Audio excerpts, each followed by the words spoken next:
But at 3 a.m., Peak finally meets up with Maya after she texts him asking him to hurry. And it was at this moment, after walking to a corner in the complex, that three men ran out of the shadows and Maya disappeared as she was instructed, and Mike started to run away.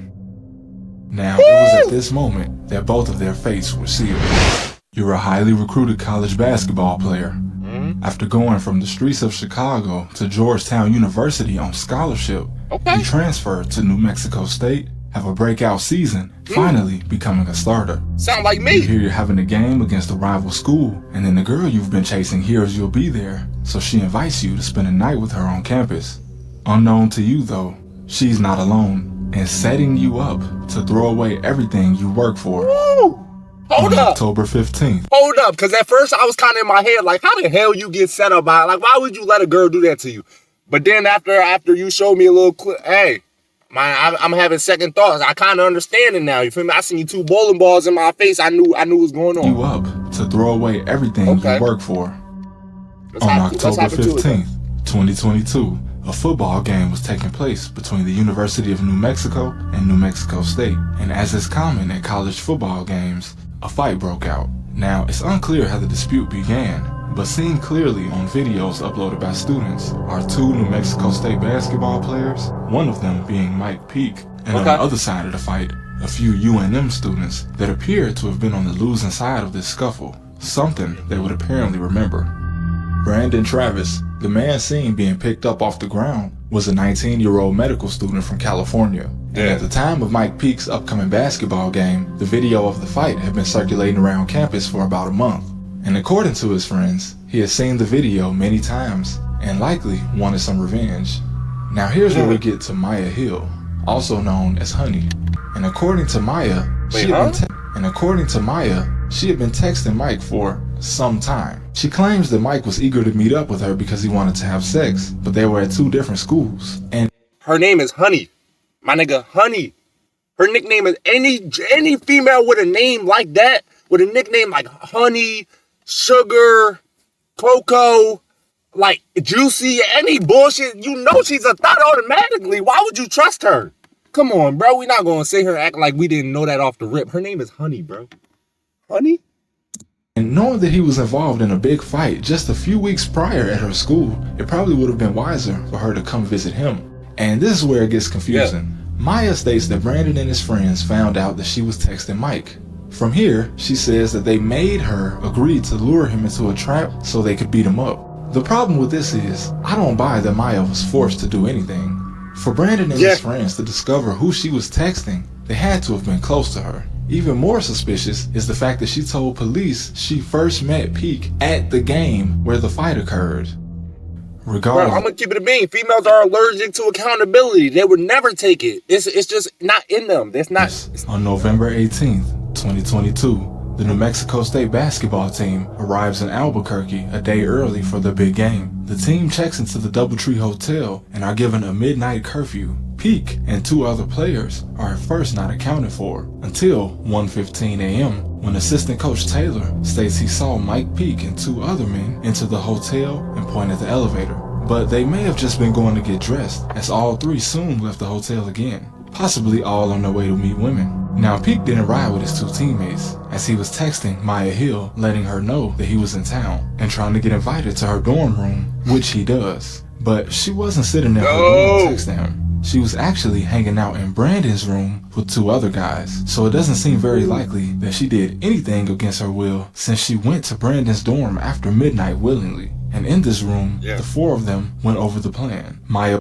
This is why, bro. This is why we have to stay focused, fellas. Me and you, we have to stay focused. Hey, I sometimes I can say that I messed up sometimes with the pussy too. It's a dangerous thing with the pussy. Like, pussy is a dangerous thing in today's world. You know what I'm saying? It's a weapon. It's literally a legalized weapon, bro. I swear it is. You know what I mean? A female can use her pussy to easily get a nigga smoked. I promise you, bro. Real rap. That's why we gotta stay focused on the goals, bro. Don't focus on these females. He over there for a basketball game, but he worried about cracking his joint in her dorm. Whole time she hanging out with his ops in the dorm. She in the dorm with his ops right now, and they going over a whole master heist of how they about to smoke this nigga. Like, yo, It was to have Peak meet her near Coronado Hall, a larger co-ed dorm on campus, and walk him to a corner where Brandon and 2 other men would be waiting for him. And Brandon could finally get his payback. The problem with this is one that I've seen personally in my own time at college. You get so caught up in living in a world full of your peers, and you forget where you are. And for a lot of kids, freshman year in college is the first time living without rules and restrictions. This is how things go too far. Brandon and his friends seemingly intended to end Mike's basketball career since they chose to bring bats and even a gun for the planned setup. But coming from Chicago and worried about his safety, Mike also forgot where he was when he violated the policy by bringing his own firearm on the team bus ride to Albuquerque. He likely knew that there would be someone wanting to do harm to him on campus if he was ever caught. But what he failed to see is that meeting this girl was simply not worth the risk at all. But at 3 a.m., Peak finally meets up with Maya after she texts him asking him to hurry. And it was at this moment, after walking to a corner in the complex, that 3 men ran out of the shadows and Maya disappeared as she was instructed. Caught completely off guard, Mike was suddenly looking down a barrel, with Brandon on the other end. Just then, one of the other men hit Mike in the knee with a bat before a small tussle ensued and Mike started to run away. Now, it was at this moment that both of their fates were sealed.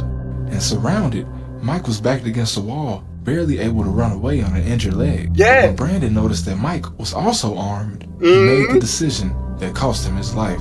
He fired at Mike, striking him in the leg, causing Mike, still running, to fire back, striking and killing Brandon. Brandon's fate was now clear. He was gone. Now as of See, Brandon, hey, Brandon, R.I.P. to you, cuz, but if you go and shoot your op, you better not be aiming for no damn leg. You better not be aiming. I get that you just trying to end his career. But at that point when he has a blick too, and you still trying to shoot leg shots, you're done.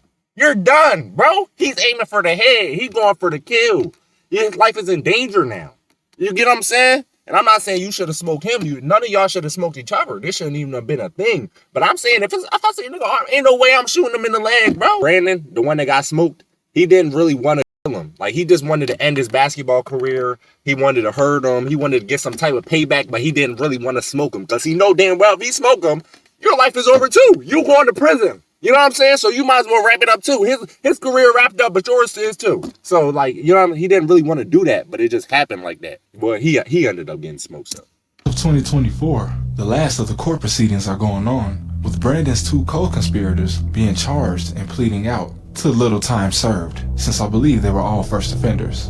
The 17-year-old Maya Hill took a plea deal where she only received 3 years of probation. It's still debatable whether she actually feels bad about the whole thing or not. You need 3 years? Mike Peak, a future NBA prospect, shortly after the judge ruled that he would not be charged since he acted in self-defense, he was still suspended indefinitely from his basketball program. When the police interviewed his assistant coaches, one coach remarked that Brandon may never play another second of basketball for that program, but what he really meant was he may never play a second of college basketball ever again. My nigga, that wasn't his fault.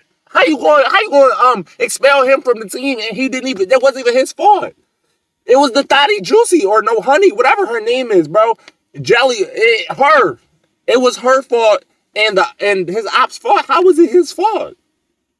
Hey, they be on some weird shit, bro, because I'm protecting myself.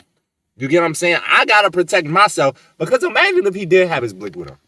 What would have happened then? Y'all can say, oh, yeah, you violated the rules by bringing a gun and this and that. But what imagine if he didn't have it?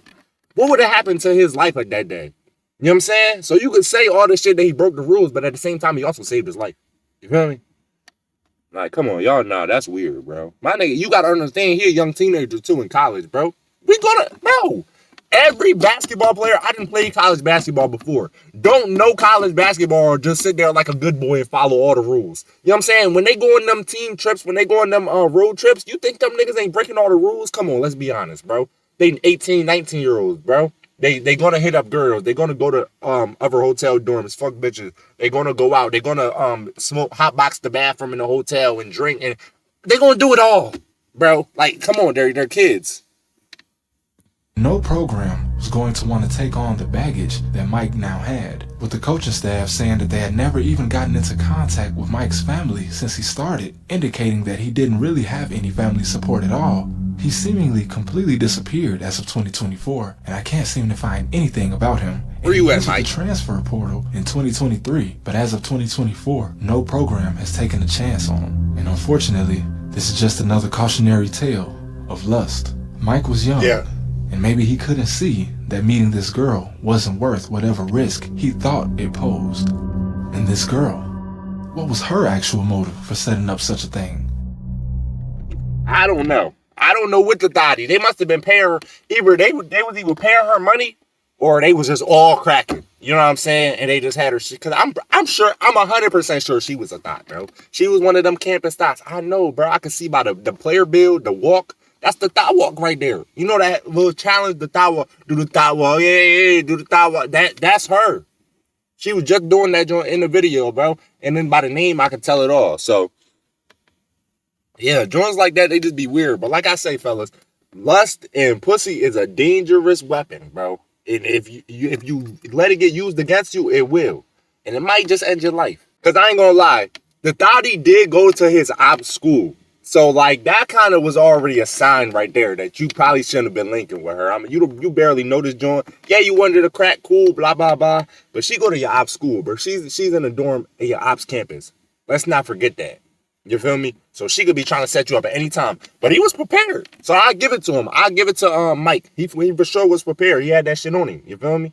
That was smart. Let me know down below in the comments. Do y'all think Mike was wrong? No, he wasn't. That's it, right? I'm gonna answer for you. Don't even comment. I'm gonna answer for you. No, he wasn't, bro. And if you think anything else, hey, you might be lacking some brain cells because, like, bro, what did he do wrong in this situation?